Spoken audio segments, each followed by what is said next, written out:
কবরের জীবনটা আসল জীবন। বিশ্বনবী দোয়া করতেন, আল্লাহুম্মা ইন্না নাউযু বিকা মিন আযাবিল কবর। আল্লাহ, আমি আপনার কাছে কবরের আযাব থেকে পানাহ চাই, কবরের আযাব থেকে বাঁচতে চাই। এই কবরের মধ্যে অনেক ফিতনা হবে, অনেক সুয়াল হবে। কবরে প্রশ্ন আছে না নাই? কথা বলেন। প্রথম প্রশ্ন জিজ্ঞেস করা হবে, মার রব্বুক, তোমার রব কে? বলেন, আমাদের রব কে? ওয়া মা দীনুক, তোমার ধর্ম কি? বিশ্বনবীর চেহারা দেখিয়ে বলা হবে, তাআরিফু মান হাযা রাজুল, এই লোকটারে চিনো? আমরা কি বলবো?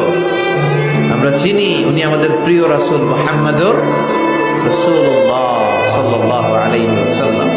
এরপরে জিজ্ঞেস করা হবে, এগুলো কোত্থেকে শিখলা? আমরা বলবো কোরআন থেকে।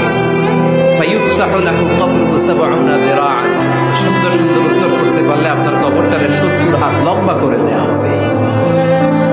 ইফতাহু লাহু বাবুন ইলাল জান্নাহ, জান্নাতের দিকে একটা দরজা লাগিয়ে